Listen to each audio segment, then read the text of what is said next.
what's your biggest advice, or what did you learn about the process of going out and getting that like first consulting customer? Yeah, that is the key. That question. Everyone I've talked to, like old colleagues who are thinking about doing it, they always start with that question. They're like, how did you find customers? Like, how did you first get that client? Because that's the game.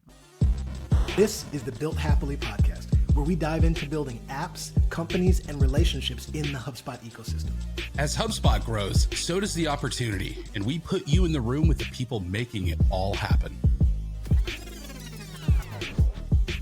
Ladies and gentlemen, welcome to this episode of the Built Happily podcast.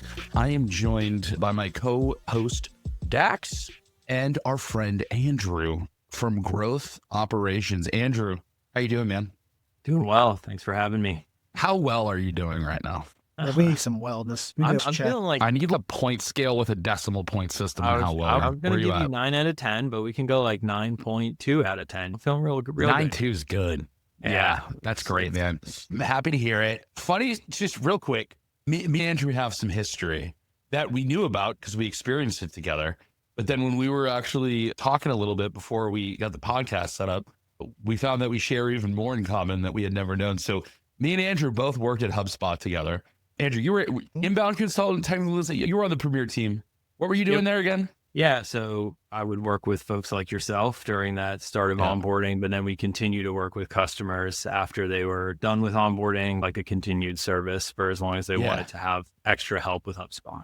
Yeah. And it was an inbound consultant back then, right? Is that what it was? Or is it something different? You nailed it. Yeah, inbound on the Premier team, right? The SEAL Team 6 of HubSpot services, as I was always put it.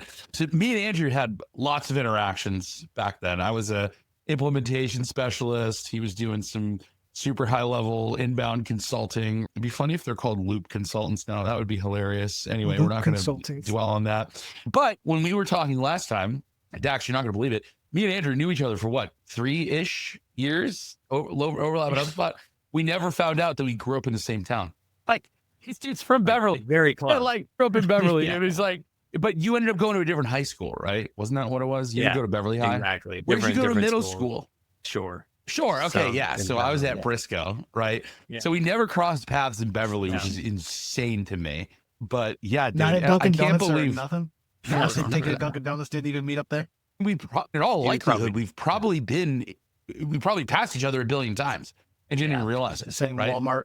That's how it works. We've definitely been in Nick's roast beef together at some point. Oh, yeah. Yeah, I mean, 100%. Spent a lot of time there. Yeah, maybe in the Shaws or something like that. But anyway, that was like crazy. Like we knew each other out, never talked about Beverly once in all the time that we worked together, which is just, it's wild to me. But anyway, I'm stoked to have a Beverly native on the podcast. I think this is the very first time we've had a Beverly native on the podcast. But let's move to where we're at now. Andrew, for those listening who don't know you, maybe people who aren't from Beverly, okay? Tell the people who you are, what you do, where you do it, right? And give us the lay of the land of what Andrew's getting into today. Yeah. So grew up in Beverly, still go to Beverly, great place. My parents still live there. But to fast forward on the entire life story, currently building on Hub services with Growth Operations as a partner agency. And then we've started dabbling in apps, I would say, the past 2 years. It's a bit of a side hustle at the moment, but we're super excited about where we're going and super excited about the latest release and looking to do more of that, but still love doing kind of bespoke work, bespoke services. So I think there's a world where we keep doing both, and I love it. I'm energized by it. I like building. I like working in HubSpot. It's one of those things that like I would do forever if I have the chance. I think I found my thing. And yeah, that's a bit of what we're doing. Nice. So I think like your story is like really interesting beyond the fact that you're an extremely smart, intelligent, and talented guy. And I loved working with you, and I'll take any opportunity I can to hang out with you. But beyond that, I think it's really interesting because we have not yet had anyone on this show that I believe, Dax, correct me if I'm wrong, I don't think we've had anyone that was a former HubSpot employee that moved on to start their own HubSpot partner business. And what I want to do, and then go to apps even. So it's like the triple dipper situation here, right? I don't know why it's a dipper. It's triple play, as we'll say. It's a dip. Yeah. Andrew, I think telling your story will be super interesting, especially for a lot of our friends that are still on the inside there, right? I'm sure you've still got many a talented coworker and friends still inside the big orange machine, right? We love them. They're doing God's work out there, right? I think this will be a really interesting story to share with people who work at HubSpot, might be trying to wonder what it's like going from an individual contributor role there to going out and starting their own thing, right? In these two sort of wonderful paths people have going into the partner world, which is building a services business, but also building apps. And you've done both of those things, which I think is really cool. So I think your perspective and your story here is going to be really great for anyone who's specifically, I want it to be great for anyone who's at HubSpot listening to this, kind of wondering like what it's going to be like to take their next step. So like where I want to start is I want you to bring me back to when you were still at HubSpot. Did you know this is what you wanted to do? Like starting with the services business, was there experiences that you had at HubSpot where you're just like, damn, I could go out and do this on my own? What was that moment where like you decided that you were going to go out on your own and do this? Or is that not how it happened? Like, how'd you get started? Bringing it even back to my first day at HubSpot and what drew me to the company, there's such an entrepreneurial spirit and energy at HubSpot. Yeah. It's really why I wanted to work there in the first place. And I think that was in me before starting at HubSpot, that I wanted to start something at some point. Had no idea what or how. Yeah. And HubSpot really helped with the how, the inbound marketing, the nimble toolkit of how to grow a business from nothing. And then I figured out the what later of like lack of better ideas of what other business to start, other than just reflecting on what am I actually good at? It's HubSpot services. I think I could start like a HubSpot services business. I think you're touching on like the other employees that we used to have, who were former colleagues, Max. I feel like it was all the time that people were talking about, man, I should just start a HubSpot service agency, or I should start like freelancing and doing HubSpot, because that's why they're working at HubSpot. Again, it's like that entrepreneurial energy. Like HubSpot screened and looked for people who wanted to do their own thing and had that drive to get shit done on their own. So I don't think it's any coincidence that like we're, where we are, and a lot of our colleagues are still there. It's also a great place to work, which makes it hard to leave. And it's not a decision to make lightly. Yeah. So we can talk a lot about it. Hey, look, I'm an open book. I'll tell you, like I told Max Dax, I was like, I can get on the pod and maybe talk about a lot of things to not do. I'm not going to pretend to have all the answers, but there's definitely been a lot of learnings along the way, but it's mostly been positive making that switch.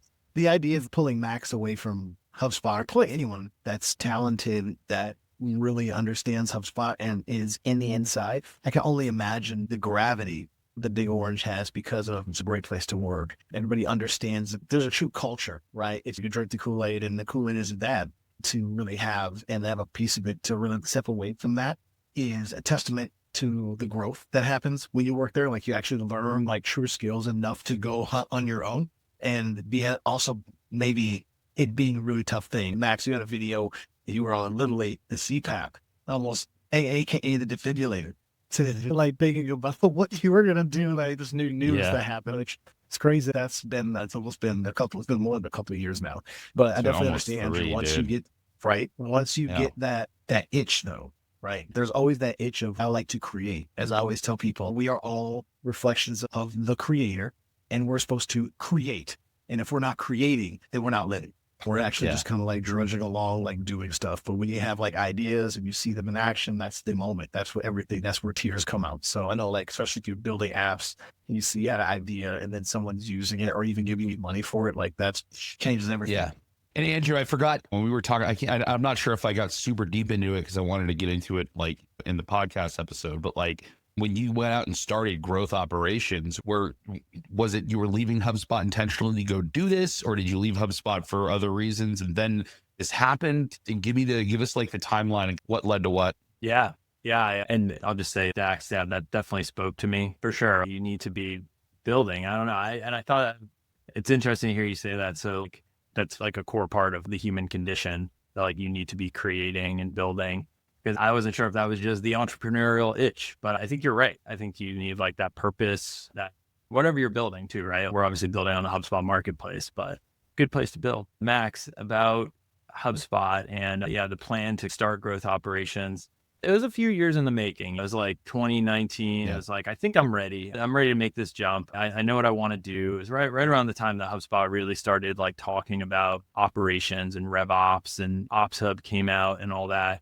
I was like, oh, okay, like this is the stuff that I really like in HubSpot. This stuff that's not subjective. Yeah. It's not what marketing copy is going to perform best or who likes what. It's no, you can do this hard and fast the right way or the wrong way. You can get objectively optimal builds when it comes to doing like operations in HubSpot, or you can do something suboptimal that doesn't work or breaks.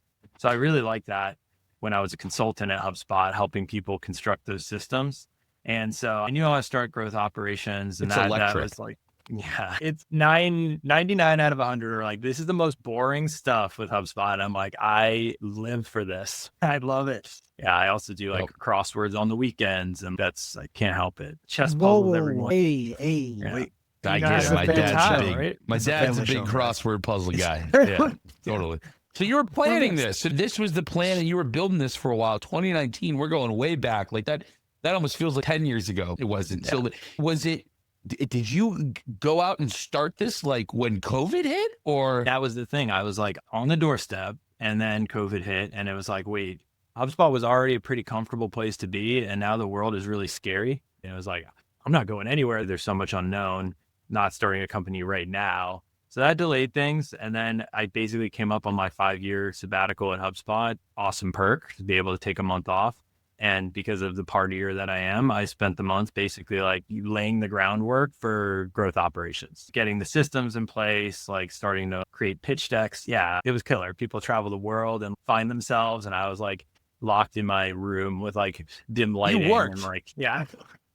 I found myself in that way. I think it was a illuminating month. Took on a couple trial clients. And I think that's one thing I'd say is, and a lot of people talk about this, I'm not the first to entertain this idea, but before you quit and try to go from like 0 to 60, start going a little bit. Like you're still working at HubSpot, you still got a salary. Like they're very supportive of people like exploring ventures and like nights and weekends. Like start the idea that you have now. Get a little bit going, get a little traction, maybe even get like customers. And then when you've got that proof of concept, comfortably quit, quit and then So that's what I did between February and June, and then was able to just roll off. And great relationship with HubSpot all around, still like keep in touch with former colleagues, good friends. So no, nothing that had me wanting to leave HubSpot Max. Purely like, it was finally time, like the road had been a while pointing to this direction if I'm going to start something myself. Yeah. But there was definitely a moment that was like a crossroads that I felt at HubSpot, which was, I'm an individual contributor. Do I go this path of laterally moving to a new department, or the more kind of obvious path might be like a people manager and then starting to climb that corporate ladder, right? So do you take that path in life? Yeah. I personally felt like it was a key moment of being an individual contributor to say, no, I'm going to go this way and I want to start something and build something myself. Other people might have that same realization later after being a people manager and then before they go to director or whatever it may be. But for me, it was at that moment of inbound contributor, like, do I want to try to keep going this route or do I want to go this way? I think I just felt the natural energy and pull of wanting to create. And I still really liked talking to customers and doing work with customers. And for me, it was about following what made me happy and what gave me energy and what I liked doing. You wanted to keep doing the work, right? Like I was the same way, dude. I had zero interest in being a people manager at HubSpot because I knew the second I would do that is the second I would stop liking the job because I would stop doing the stuff that made it fun. You know what I mean? And yeah, like I felt the same way because there really is only that like either lateral or horizontal path and to do with something very different. And it gets tough when like you're just faced with those two options and you get, like what would be like a good experience that would actually push me? So like how, like putting yourself in the shoes of someone who's thinking of doing that, what's your biggest advice or what did you learn about the process of going out and getting that like first consulting customer? Yeah, that is the key. That question. Everyone I've talked to, like old colleagues who are thinking about doing it, they always start with that question. They're like, how did you find customers? Like, how did you first get that client? Because that's the game. And for me, I just made it known for a while amongst people I was working with, but in a lot of like my personal network friends, hey, I really want to do this. I'm going to start it. Was just really crisp and clear about this is exactly what I'm doing. I'm going to be providing RevOps services in HubSpot. This is what that means. And specifically the types of clients I work with are this. I think that helps when you just put that out there enough and it's in people's brains, things tend to come around. And for me, that was the moment, like one of my good friends that I went to school with referred me to somebody who was in need of some HubSpot help. And that ended up being also an incredibly fortunate and lucky moment because that company was more than just a single business. They were more of like a portfolio company that worked with other companies that also needed help with HubSpot. So that was really it, to just say, okay, I think I have enough to fill my time bank here and let's go for it.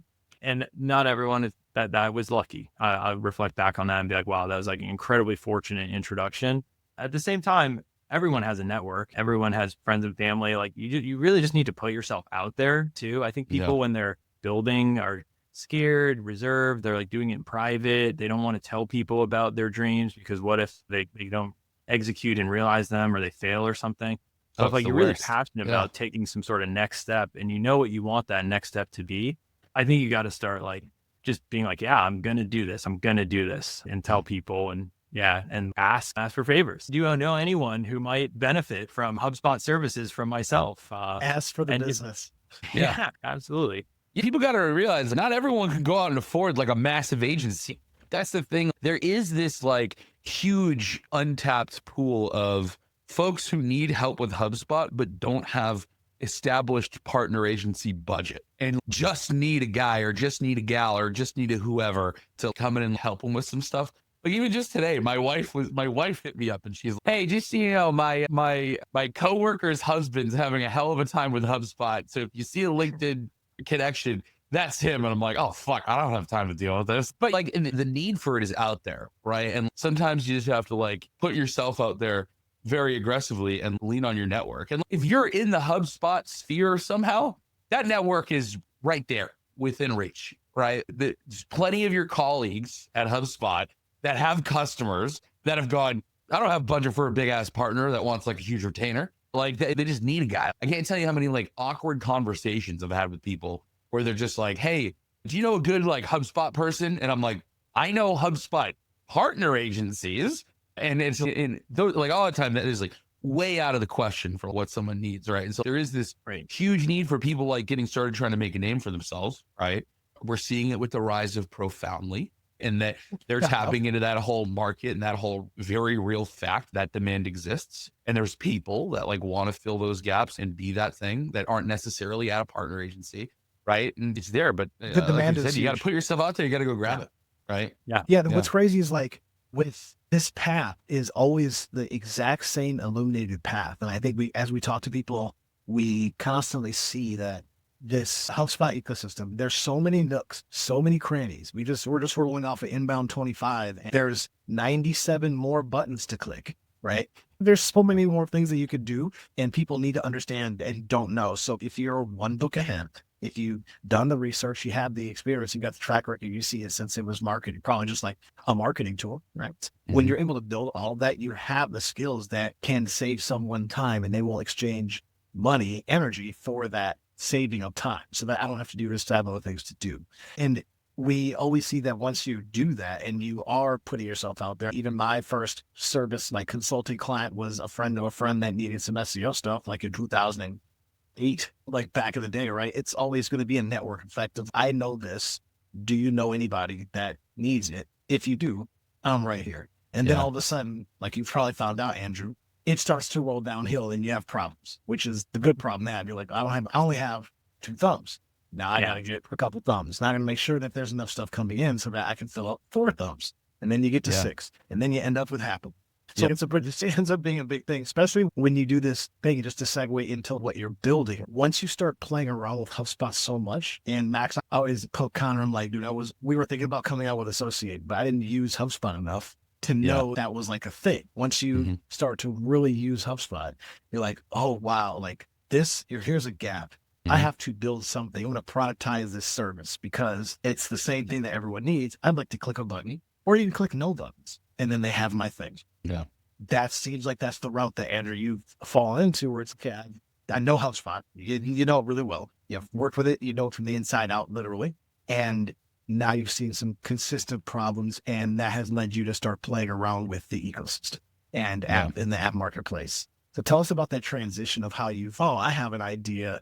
What's next? Like, where did the idea spawn from? Where does it see you? What happened? What happened? Yeah, I was questioning whether you can start an effective app business on HubSpot without having first some chops in the services side and like actually build, like, how would you know the customer well enough that you'd be True. like shooting in the dark, probably missing so wide in some areas? I feel like you have to really have the services part too. And What you're describing is how people that aren't in HubSpot build an integration. They're like, oh yeah, contact. Dude, Just put Dax, it there. And that's it. He's right. You look at Event Happily, Yeah. it's literally what he just said, right?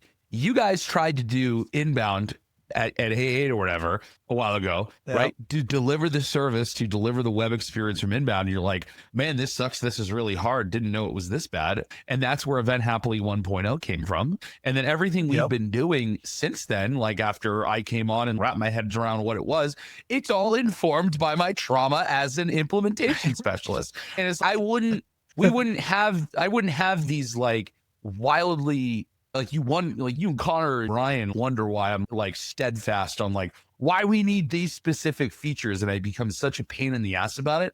It's only because I onboarded like 400 some odd customers and heard them complain about it 1,000 times, and I know it's real, right? But if I didn't have that experience in services, knowing what the real pains are, I'd have no idea what this thing needs. You know what I mean? Nor would have understood the vision of it when it first came out. And so, Andrew, I think you're completely right there. That's fact. That's fact. yeah. And then you touched on something I just feel like I have to go back to when we're talking about that transition to start like a services business and starting that side of things, which I do think has to come before you're ready to build an effective app for the marketplace. But you were talking about all the different knobs and bells and whistles, Dax. And I think that's like another common trap or mistake people might make if they're trying to go out and venture on their own and start something with HubSpot, is starting like way too broad and way too generic. And Max, you were speaking to almost like size of company, like they don't have enough budget to afford an agency. That's probably like a little bit of a smaller company where you might be more of a freelancer consultant and better fit their budget. But there's like, why not go for a niche that like excites you? It's like, you want to be the person who is the best in the world at optimizing the use of sequences, whether it's sales copy and like writing killer like sales hooks to get people to respond, or just knowing that part of the tool so deeply, better than anyone else. You're going to get so much business because so many partner agencies, other consultants are going to want to work with you. People love referring in somebody who's like even better at an area that they don't touch at all. Like, I won't do anything with writing email sales copy, but I'd love to have that person in my network to be able to bring them in and refer them. So that was the other thing I just would be remiss if I didn't speak to in terms of starting a service business on HubSpot, is go for a niche, go like as granular as you can, pick like a part of the tool and really go deep there. And then talking about the transition to the app side, then you're going to know exactly where the gaps are in that specific part of the product. And you could probably build an awesome enhancement that layers on top of sequences and does something that sequences doesn't, like send time optimization that they just came out with for like marketing emails and stuff like that. One thing that I wanted to ask you before we fully transition to the app stuff, and I think this is like a big, like fundamental question that people just don't know the answer to. I struggled with this when I was like thinking about doing something similar. You don't need to tell me your pricing. How did you figure out the answer to the question, what do I charge people for my services? Because like, I feel like sometimes as HubSpotters, we get so used to being like, man, this thing is so awesome, and we're trying to spread the HubSpot gospel, and I just owe it to the world to tell everybody how good this is. And it's easy for me to talk about it because I do it all the time. And maybe I put less value into how valuable that actually is to other people because it's so second nature, right? Like, how did you figure out the right way to price your services for something that is like someone who's thinking about that, like trying to step into what you were doing? Yeah, I think it's a combo of simple math and then really like heady, introspective, what am I worth type questions, where you can have a lot of imposter syndrome. Scary Like, conversation. yeah, who am I to charge this much money per hour or per whatever? It is. You're going to battle that so much in your head, and you're going to second guess, am I charging too little or too much? And is this fair? But it's like fairness to yourself. It's not even necessarily like competitive landscape and market. I don't know, Dax, like you started an SEO agency. Did you have similar feelings when you were trying to like price how much Oh you're my going to charge? gosh. Those feelings don't go away ever, especially if you are a giver and you want to make sure that you are providing value. And again, you say fair, like on our sales side would be like, get him off the phone. Here's my side story of that. My mother worked at Warner Lambert, which made at the time Trident, Dentine Ice, Chiclets, Beemans, all these Mentos. There you go, right there. The Fresh Maker was not that, but it wasn't. They made a bunch of gum, and because they had a store at like the facility, it was like a factory facility in Rockford, Illinois. You could get the display like where you go to the store at the checkout, you would see boxes of gum. Like you just grab a bag, grab a pack. They would sell like those boxes of gum for 50 cents. So you get like a display case for 50 cents. With $10, you have literally a like a Costco style thing. For $10, you have every single possible thing by the case. Like you have a box of boxes for like $2, just because it was off or like the printing was wrong or something like that. So my mom would always like, you guys want some gum? Anybody that came to my house would leave with a display thing of gum for free, because it's like a dime basically. My entire life kind of revolved around like hooking people up with living in abundance. It's a mindset, right? Like, I have so much. What do you need? You need coffee? I need the coffee. You want a burger? Yeah, the burger. Like all that like concept, right? And that carried on to like college. Always how it'd be like, hey, you come to my house, like you got to leave with something. And it's still that, I wouldn't say it's trauma. It's like the opposite of trauma, right? I live in abundance. I'm tuned when you offer things to people and you're like, I have so much. I believe I know this. I have this information. It would be my duty to not let you have this information.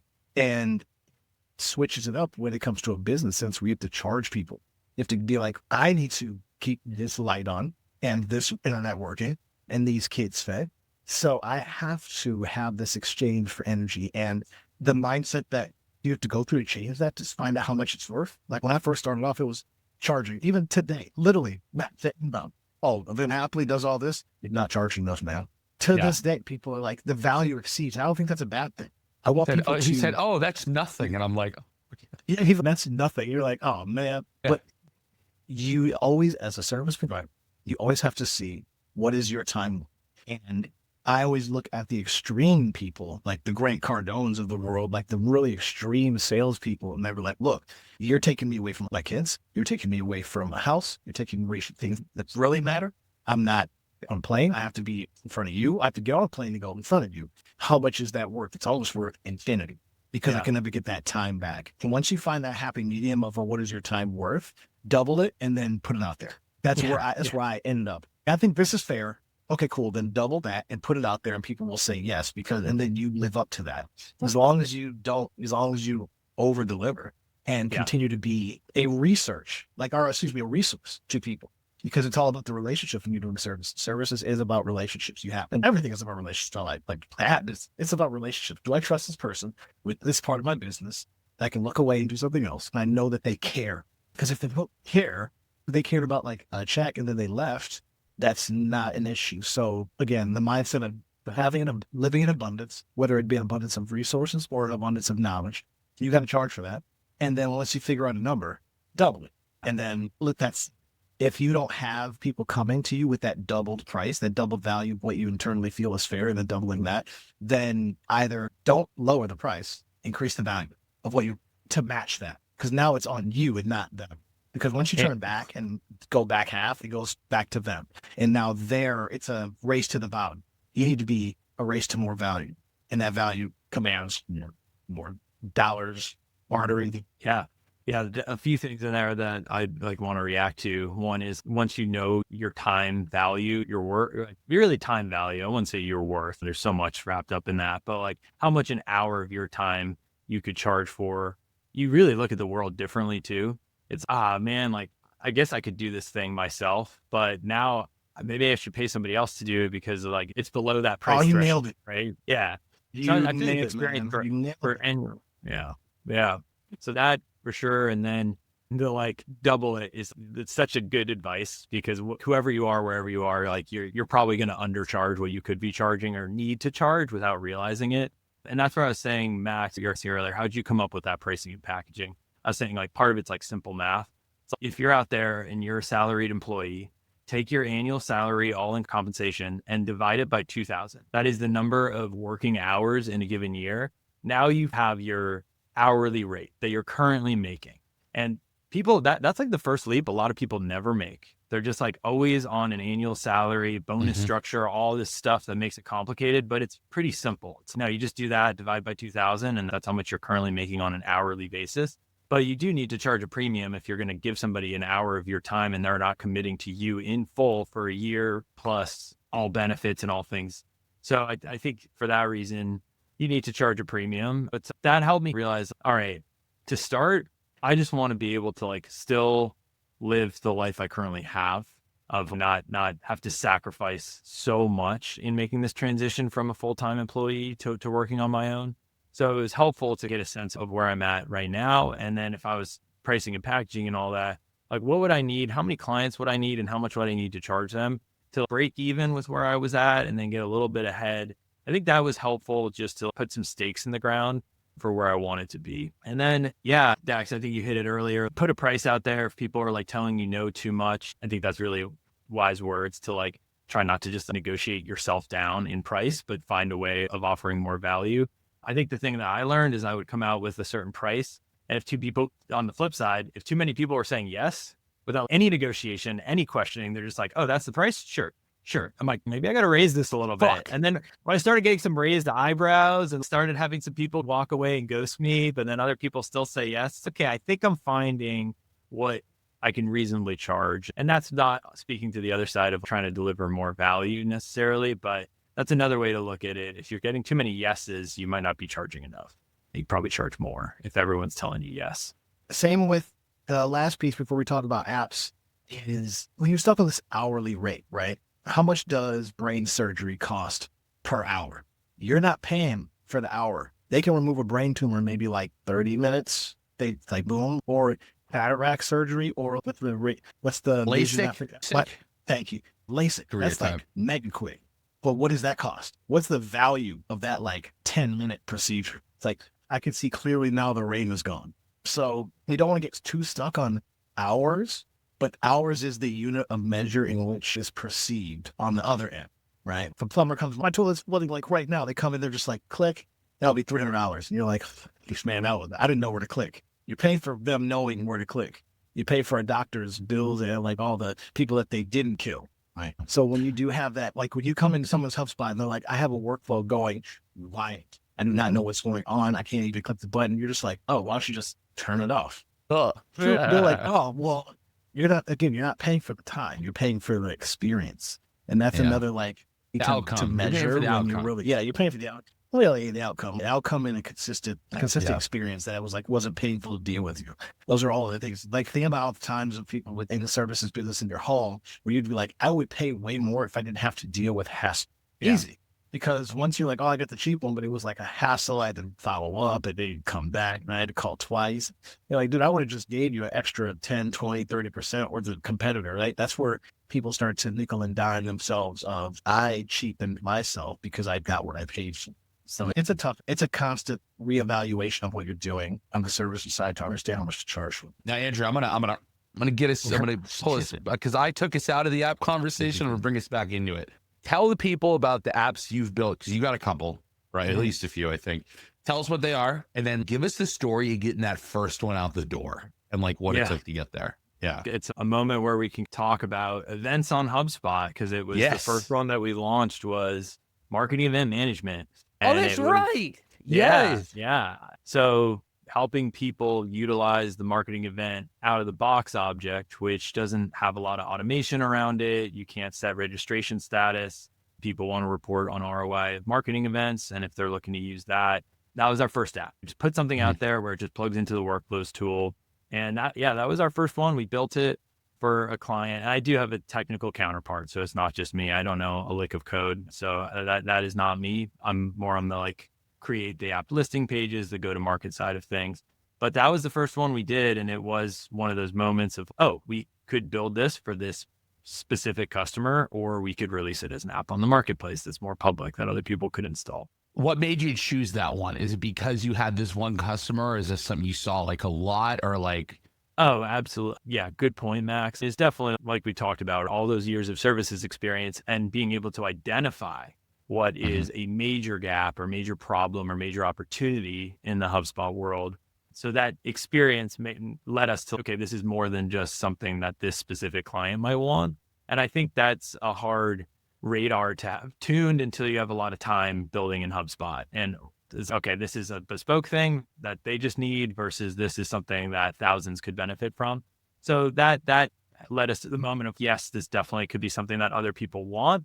We put it out there on the marketplace, saw some like good traction from just like other people in the ecosystem, like right away. Hannah from BabbleQuest like installed the app. Was like, I've been waiting for this. She like literally found it like hours after it went live on the marketplace. And yeah, that was our first app. In some ways, yeah, we fell into it a little bit where it was like a client had a request. We identified that it was a larger opportunity and we built something. We have 5 right now. List them all out. What did it give us the 1-sentence pitch for each? Sure. Marketing event management, simple automation for the marketing events object. If you want anything more than that, go to Event Happily. And we have told people, we have sent people your way. Trust me. Well, that's good. We don't integrate with the marketing events object at all. So we should probably do some integration together. I'm sure there actually unironically are some ways our apps could work together to deal with that. Cause like we do get people that ask us about, do you integrate with the marketing events object? We just go, we don't touch it. We don't touch it here. Yeah. It's a little tricky. Registration statuses. It's a nightmare. It's not as simple. Anyway, so marketing event management, our next one was file attachment automation, moving attachments and files on properties to different associated records. So if you have like a contract that's required to be saved on a deal and you want to move it to the associated company, you can do that. We now support renaming and deleting files. So there's like image attachments that come in every time you CC, and it's like people's logos and headshots and stuff. You could just run an automation that like deletes those automatically. So that's file attachment automation. I'll come back to AI text parsing because this is like probably my favorite, but it's just I've done such a terrible job describing it and promoting it. But then Task Assistant, that is probably our most popular. That's like task automation before HubSpot had any type of task automation. Still the only thing that lets you delete tasks if you just want to get rid of them automatically. And shift them onto different owner. Can it like if you change the owner, it shifts all the tasks over to them? Plug it into any type of workflow. Yeah, that's a good one. I have to say this real quick. Tasks are like the cigarette butts of HubSpot. Them shits is all over the place. It's like the number one piece of litter. It's on a HubSpot. It's actually so real, dude. But it's like you start something, you just flick it into a record and forget it even exists, and they just pool up like eddies near a dock on your records. Yeah, the fact that any app touching task automation and just like that concept of tasks, that somebody's like job is like clicking and deleting and following up and stuff like that. So that's a big one. Had to shout that out. Yeah. And then I think that's it. Yeah, those are the 5. And then we just launched our 6, which is an applicant tracking system that's built right into HubSpot. And it's a pretty big shift for us because everything to date. The ATS. An ATS. So you get app objects. We're part of the app object group. And so, you can do any tier of HubSpot and you can install 3 custom objects, all that have like powers built into them for recruiters, text parsing, so you can easily scan candidate profiles, geofencing to group candidates near a certain in-person location that you might be hiring for, stuff like that. So this has been 2 years in the making, and it's more complicated than all 5 of those other apps combined times 5. It's been such a long road to build. I'm sure you can relate to it. Like you had like associate like workflow plugin doing like a very specific function. And then like on the other side, Event Happily, I think that's like where we're just starting to venture into is more of that larger HubSpot.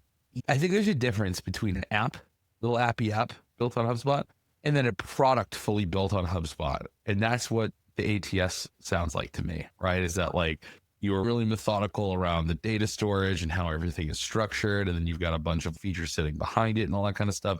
It's not just like an integration or a little like workflow action, right? There's a product that is built from the ground up to do X in HubSpot in a certain way. And like augment HubSpot to be able to do this thing that you never would have even imagined doing on it before. So so besides the objects, so like what sort of like logic did you have to build behind it? What sort of like extensions did you do? Where does it go into like workflows? What'd you build out? Yeah, and just like responding to that too, Max, that separation. I like to call it like hubs and spokes. It's like the little workflow plugins. Those are like little spokes, make your HubSpot just work a little bit better, solve something that HubSpot doesn't do natively. And then you have like Event Happily, you have an ATS. It's almost like an entire hub that you're like releasing into the account and has so much in it. It's solving make for it like hiring hub. Hire on HubSpot. Yeah. And it's like a different persona. You guys have like the event marketer, like companies that are really heavily investing in offline events. Like you're speaking to a different persona and you're solving for that person holistically in what you're building. And I think that's us too. Like we want to like really solve for the recruiter, the hiring department in HubSpot. And that's something that definitely goes back to time at HubSpot too, Max, is like recruiting teams peeking over the shoulder of the marketing team. Oh, this is some nice automation you got there. These are some pretty clean, crisp dashboards. Like, can we get our hands on a system like this? Who don't have a formal ATS, or maybe they do, but they're not in love with it. And so that was what led the long journey to releasing the ATS. So yeah, just speaking to what's in the ATS and what we have going on in there, it's 3 objects: applications, jobs, and offices. Applications are a contact/candidate. Like we don't have a candidate object. We just use contacts because that's what HubSpot wants you to use. So we have candidates on contacts that then are applying to a job. That would be the application. The existence of a product on a deal is a line item. It's like the candidate's application to a job. It's, I guess, the equivalent of a line item there. Jobs is the actual job postings, things that a company would be hiring for. And then offices are like their actual company office locations, or in the recruiting and staffing space, they could basically represent some of their like clients' on-site locations where they're recruiting for some of those companies. Yeah, we got a lot going on under the hood in each of those objects. So you mentioned, like, what do we have going on? We have CRM cards on the office that allow you to do a certain radius within a certain proximity of contacts and then create a static list of, or I guess segment is static segment is thing. I don't even know, static actives list segment, but create like a list of contacts who are near a certain geo. And then the jobs has content in it. So we have job power pages, email modules. So basically there's no more lift to a recruiter needing to post a new job on the site, for example. It's just powered by the jobs database. So it takes out a little dynamic CMS modules happening. Exactly. So yeah, you got it. And applications, like I mentioned, there's like the parsing service that's going on there, and that like strips out a file like a PDF resume into different organized CRM fields for the professional summary, recent work experience, skills. And we have that like tapping through like OpenAI to help parse the file and then put it into distinct parts of the application record. And it's mostly just so you don't have to open another link when you're on a record to see somebody's resume and load like a HubSpot file URL. But then also like you can use it in lists, and you can do a view that's based on people with a certain skill listed if you're looking for people who have really specific experience or skills or things like that. It's awesome. Andrew, you're crushing, man. I appreciate the insight, the service to app, or the HubSpot to service to app. You follow the playbook, our playbook, as in like the real G's want to build on HubSpot playbook. That's not root. That's us. That's the Haply playbook, basically. And we always want to close things out with a couple of questions to keep it personal, keep it fun. Andrew, what's your favorite place to travel to? Oh man, that's a good one.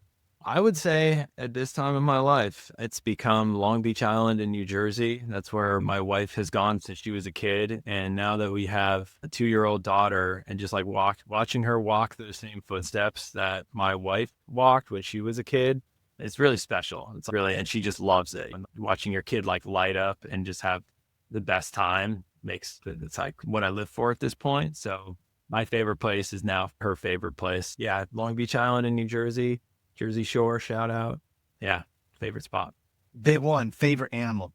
Ooh, wasn't ready for the hard-hitting question. And thank you. That was get you at the end, bro. Get you at that.